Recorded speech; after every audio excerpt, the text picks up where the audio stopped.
E aí, você é um bom filho? O que faz de você ser um filho? Hoje nós vamos conversar sobre ser filho de Deus. E o Paulo ele usa uns exemplos bem legais para que a gente possa entender isso. Mas antes disso, galera, vamos louvar. Fábio, Maico, é com vocês aí. E aí, galera, mais uma semana que todo mundo ficou em casa, todo mundo ficou junto, mas dentro de casa, mas separado da nossa comunidade, do nosso grupo de adolescentes. E agora a gente sabe que tem a certeza que estamos juntos em Jesus, né? Todo mundo junto de mente e coração. Então a gente convida você, convida a tua família também para chegar junto agora, cantar com a gente a música juntos. Beleza? Vamos lá? 1, 2, 3, 4.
Pessoal, saudade de louvar com vocês.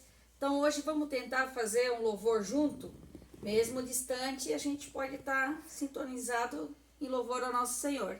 Vamos lá então? 1, 2, 3, 4.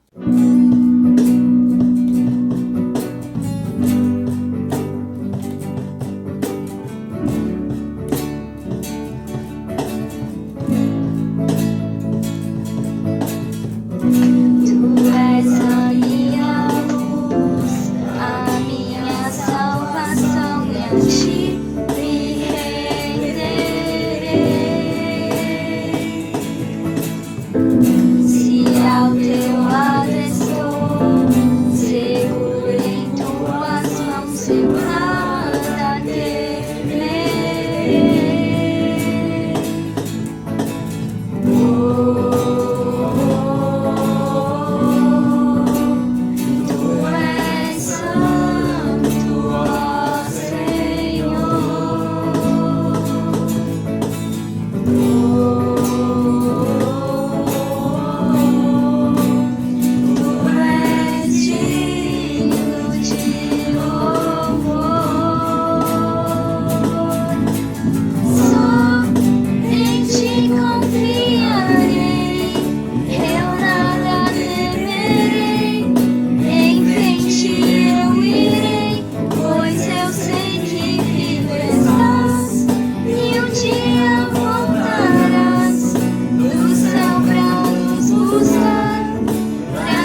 Que bom que é louvar, né, gente? Claro que faz falta a gente estar aí pessoalmente, mas que bom que dessa forma a gente também consegue louvar o nosso Senhor, né, engrandecer o nome dele. Mas e aí, o que faz de você um filho? Será que você é filho porque você tem pais? Será que você é filho porque você foi gerado pelos teus pais? Hoje nós vamos conversar um pouquinho sobre o que significa ser filhos de Deus. E para isso a gente vai ler Gálatas capítulo 3, versículo 26 até o capítulo 4, versículo 7. Ali Paulo diz assim: Pois todos sois filhos de Deus pela fé em Cristo Jesus, porque todos vós que em Cristo fostes batizados, vos revestistes de Cristo. Não há judeu nem grego, não há escravo nem livre, não há homem nem mulher, porque todos vós sois um em Cristo Jesus. E se sois de Cristo, então sois descendência de Abraão e herdeiros conforme a promessa. Contudo, afirmo que durante todo o tempo em que o herdeiro é menor de idade, ele em nada é diferente de um escravo, mesmo sendo dono de tudo, mas está sujeito a tutores e administradores até o tempo determinado pelo pai. Assim também nós, quando éramos menores, estávamos debaixo da escravidão, aos princípios elementares do mundo. Vindo, porém, à plenitude dos tempos, Deus enviou seu Filho, nascido de mulher, nascido debaixo da lei, para resgatar o que estavam debaixo da lei, a fim de que recebêssemos a adoção de filhos. E porque sois filhos, Deus enviou ao nosso coração o Espírito de seu Filho, que clama, Abba, Pai. Portanto, tu não és mais escravo, mas filho, e se és filho, és também herdeiro por obra de Deus. Amém. Gente, esse texto ele é muito legal porque Paulo ele vai falar que nós somos filhos de Deus. E assim, de cara, ele já deixa claro que nós somos filhos de Deus pela fé em Jesus Cristo. E isso a gente lê também lá em João capítulo 1, versículo 12, que diz: mas a todos que o receberam, aos que creem no seu nome, deu-lhes a prerrogativa de se tornarem filhos de Deus. É pela fé que nós nos tornamos filhos de Deus. Mas o que é ser filho de Deus? O que é ser filho de Deus? Ser filho de Deus é se sentir amado, se sentir abraçado, se sentir acolhido. É receber um cuidado diário de alguém cujo você não devia receber. É receber uma dádiva, do começo do dia ao final da noite. É ter um presente que ninguém compra e que ninguém dá. É um presente incondicional, é um amor incondicional. Ser filho de Deus é tudo isso e muito mais, que eu e você devemos desfrutar todos os dias. O que é ser filho de Deus? Ser filho de Deus é amar Ele de todo o coração, entregar toda a sua vida a Ele. É cuidar com as suas palavras e suas ações, às vezes até parar de andar com algumas pessoas para seguir a sua palavra. É sempre querer o bem do próximo, amar o próximo como a si mesmo. Bom, ser filho de Deus é você literalmente ser filho dele. Porque Deus sempre te ajuda e sempre te apoia. Ele que sempre te mostra que tá fazendo errado, tudo que o pai faz. A diferença é que ele literalmente morreu por ti. Provavelmente um pai faria isso, mas acho que teu pai nunca fez isso por ti. Morreu literalmente por ti. E a diferença também é que ele não vacila contigo quando tu precisa. Isso é a minha definição de ser filho de Deus. O que é ser filho de Deus? Bom, a partir do momento que você aceita Deus como seu Senhor e Salvador, você se torna filho de Deus. Além disso, ser filho de Deus é saber que Ele te ama como um filho querido. Uma consequência disso é que, quando você aceita Ele, você se torna justo. E em Salmos, eu acho que é Salmos, eu não sei qual que é a passagem, mas está escrito que Ele não vai permitir que o justo seja abalado. Então, é isso. Isso é o que é ser filho de Deus. O que é ser filho de Deus? Deus ama todos, mas nem todos amam Ele. Mas a partir do momento que você começa a crer no nome de Deus e aceitar Jesus como Senhor e Salvador, você passa a ser filho de Deus. Ser filho de Deus é a base da nossa fé e confiar e ter certeza da salvação eterna. Paulo ele usa uns exemplos bem legais para falar para a gente o que é ser filho de Deus. E o primeiro exemplo que ele usa é o exemplo da roupa. Na verdade, o de se vestir, de se revestir. Nós vemos que nós precisamos nos revestir de Cristo. Que negócio estranho, né, gente? Será que é colocar uma roupa aí e essa roupa é Jesus? Como é que isso funciona?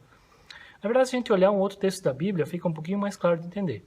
Lá em Efésios, capítulo 4, versículos 22 a 24, nós lemos: a vos despir do velho homem do vosso procedimento anterior, que se corrompe pelos desejos maus e enganadores, e a vos renovar no espírito da vossa mente, e a vos revestir do novo homem, criado segundo Deus em verdadeira justiça e santidade. Então essa imagem que Paulo usa de se vestir e se revestir, ela é muito interessante, porque ela mostra para nós o que é ser filho de Deus. Muitas vezes as roupas elas revelam um pouquinho de quem nós somos, ou pelo menos do que nós gostamos. Por exemplo, eu estou vestindo uma camisa do Barcelona. O que você pensa? Bom, ou ele gosta de assistir jogos do Barcelona, ou ele torce para o Barcelona, não é mesmo? Toda roupa, na verdade, é tipo um meio de identificação de quem nós somos, ou do que nós gostamos. É tipo um uniforme. Ser filho de Deus é declarar que a nossa identidade, ela não está em nenhum uniforme ou em nenhuma roupa que nós usamos. Não é a roupa que me define, mas a minha identidade ela está em Jesus Cristo. Jesus Cristo revela a minha identidade pela fé como filho de Deus. As roupas, elas são as coisas mais próximas de nós, não é mesmo? Isso significa que as roupas, elas também nos protegem. Elas nos acompanham a todo lugar. Eu estou com uma camisa de futebol americano. Eu gosto de assistir futebol americano.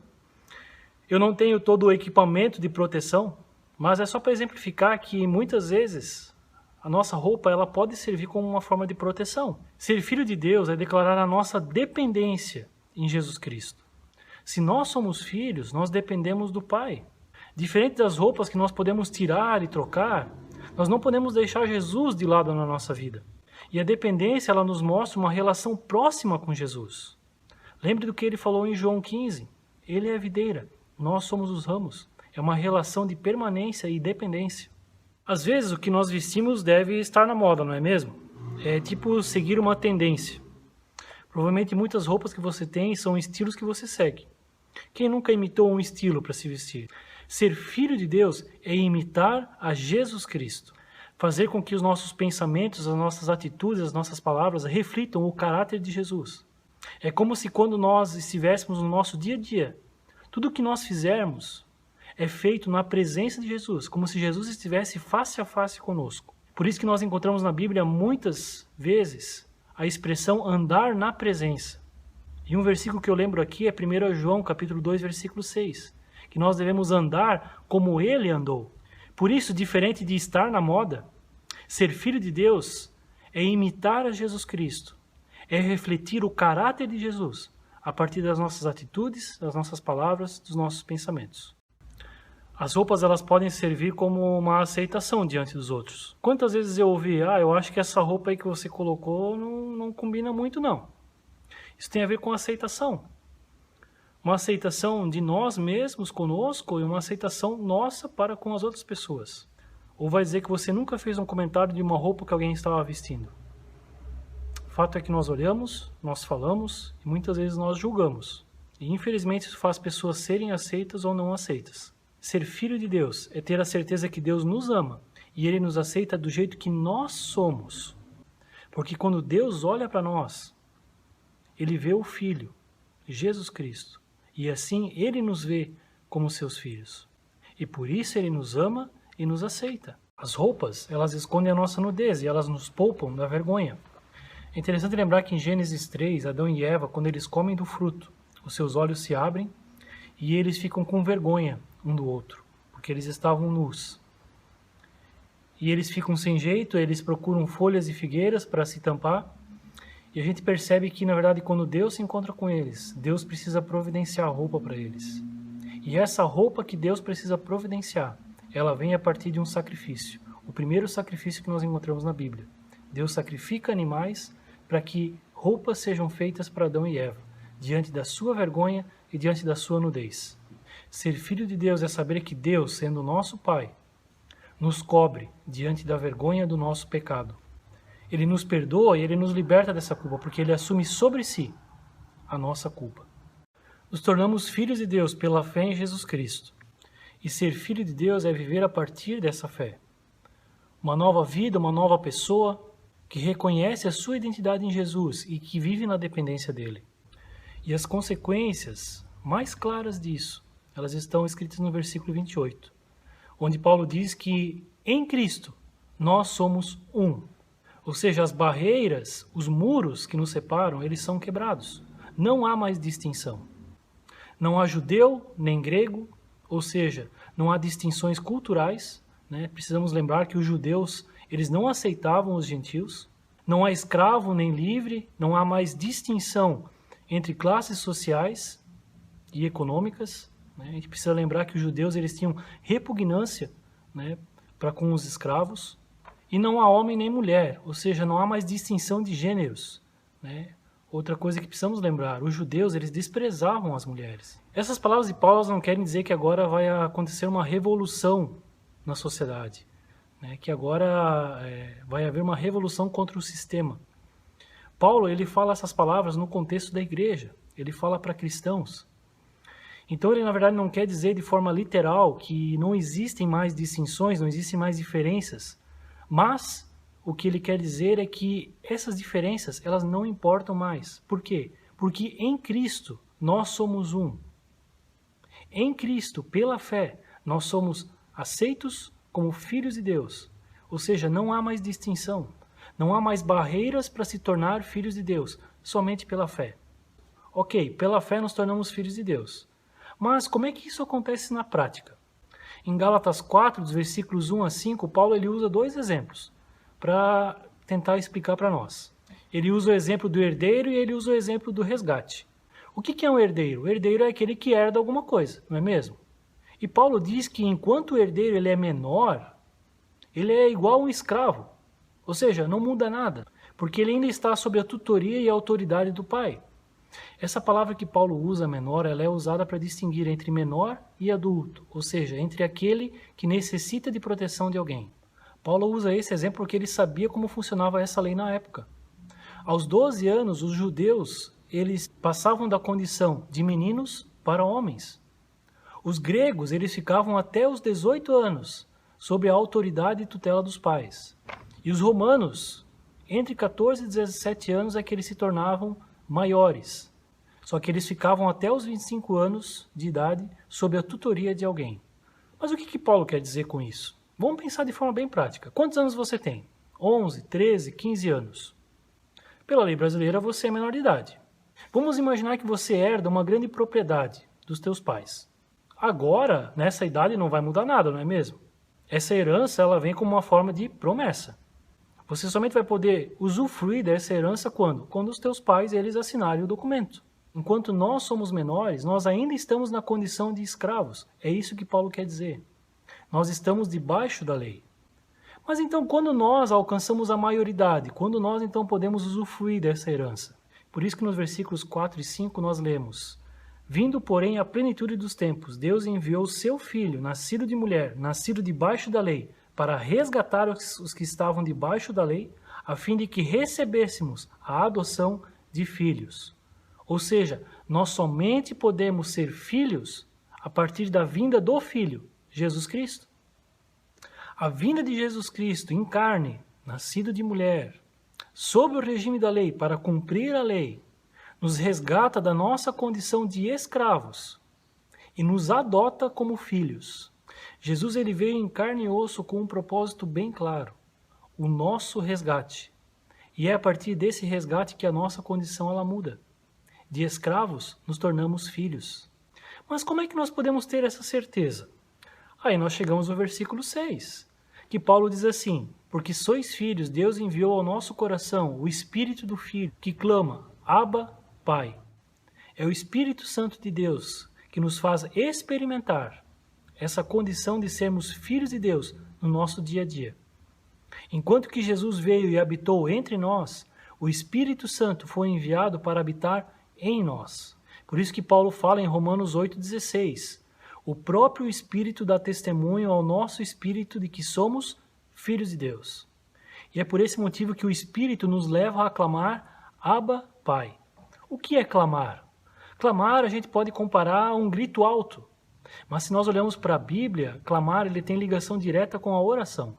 É chegar na presença do Pai, é experimentar a presença real de Deus. Abba é uma palavra aramaica. Abba significa paizinho, papai. Essa palavra ela indica proximidade, ela indica um carinho, segurança, pertencimento. Vamos fazer um teste. Eu não sei se teu pai ou tua mãe está aí do teu lado, mas se não tiver, procura eles agora e pede para eles te darem um abraço. Um abraço assim bem apertado. Esse é o exemplo mais claro do que significa dizer Abba. É sentir-se abraçado, sentir-se cuidado e seguro pelo Pai, que é Deus. E é essa proximidade que nós experimentamos como filhos que nos faz viver sem medo de incertezas, sem medo de sermos aceitos, sem medo de ficarmos sós, sem medo do amanhã. Porque nós somos filhos pela fé em Jesus Cristo. Não é obra nossa, é obra de Deus. Porque Ele nos resgata e nos adota como filhos. E pelo Espírito Santo nós somos conduzidos à presença de Deus, que é esse paizinho que nos ama, que cuida de nós, que está próximo de nós e que nos traz total segurança. Que você possa viver como um filho seguro do amor de Deus a cada dia na tua vida.